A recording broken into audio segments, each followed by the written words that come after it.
Gubernur Maluku Utara Abdul Ghani Kasubah mendekati pensiun, tinggal 2-3 hari kemudian OTT KPK. Apakah ini memang beliau itu sering melakukan korupsi dan kebetulan tertangkap pada saat ini, atau ini adalah apesnya beliau sehingga menjadikan ending dari kehidupan sebagai gubernur menjadi tersangka? Bagaimana menurut kalian? Menurut analisis saya,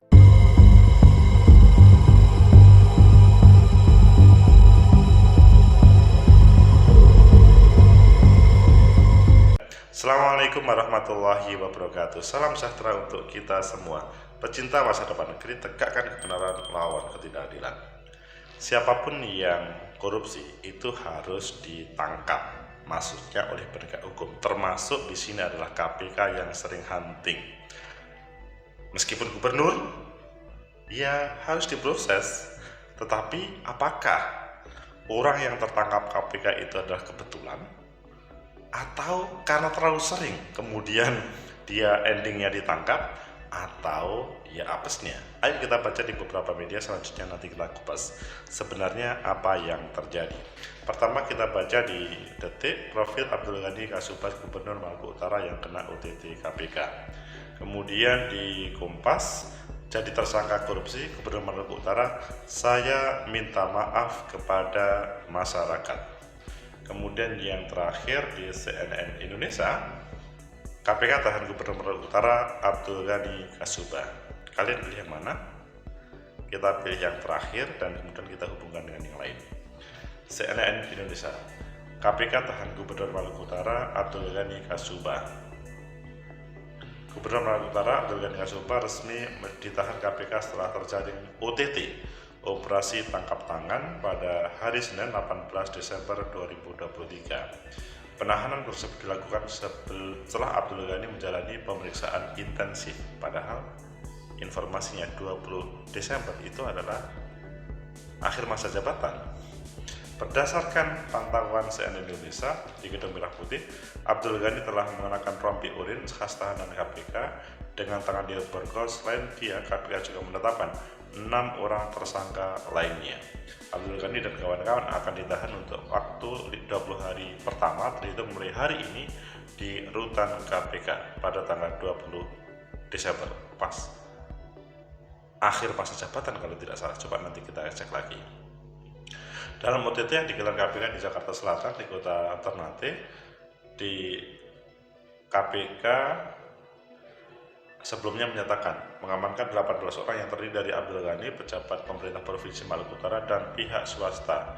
KPK juga menemukan dan mengamankan barang bukti berupa uang yang tidak disebutkan jumlahnya. Operasi senyap tersebut berkaitan dengan kasus dugaan korupsi, lelang jabatan, dan pengadaan barang dan jasa. Ini yang sering terjadi, lelang jabatan dan pengadaan barang dan jasa. Rumah jabatan Abdul Ghani di Jalan Ayani, Kelurahan Tagoma, Kecamatan Ternate Tengah, Kota, telah digeledah KPK. Selain itu, KPK belum mengungkapkan barang bukti yang disita dari upaya paksa tersebut. Selain kediaman Abdul Ghani, penyidik dan penyidik KPK menggeledah sejumlah lokasi di lingkungan pemerintah Provinsi Maluku Utara, seperti di kantor Dinas Pendidikan dan Kebudayaan, kantor Dinas Perumahan dan Kawasan Pemukiman, di kantor Dinas PUPR. Ini kalau kita melihat juga bahwa Abdul Ghani itu adalah orang yang hebat. Melihat dari CV beliau, profil Abdul Ghani, wow, semenjak 2011 sampai sekarang beliau adalah gubernur. Jadi melalui dari riwayat kejabatan Sekretaris Persatuan Pelajar Mahasiswa Medinasi, Kepala Inspeksi Al Khairat Maluku Utara, Wakil Ketua MUI, anggota DPR RI, kemudian Wakil Gubernur, kemudian Gubernur 2 periode. Riwayat organisasi, oh ini kok ada apa ya kok ini, apakah karena PKS ya? Wah, Semoga saja tidak ya. Pecinta masa depan negeri, semoga tidak karena PKS dia ditangkap. Pecinta masa depan negeri, tegakkan kebenaran, lawan ketidakadilan. Korupsi tetap harus ditangkap.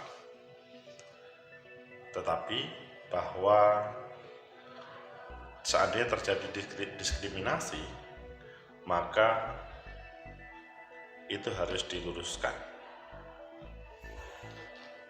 Bagaimana menurut kalian? Apakah ini terjadi diskriminasi? Atau menurut analisis saya, pertama, bahwa korupsi harus ditahan, siapapun itu.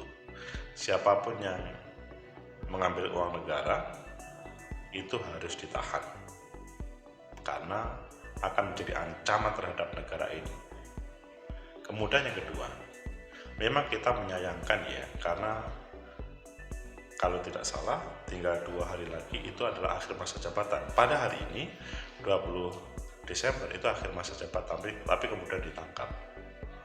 Yang menjadi masalah adalah selalu temanya adalah karena jabatan, maksudnya lelang jabatan, dan terkait dengan pengadaan.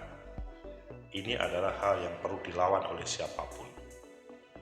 Tapi kemudian ada yang ketiga, ini yang perlu ada solusi. Mungkinkah ini karena beliau adalah kader PKS kemudian ditangkap?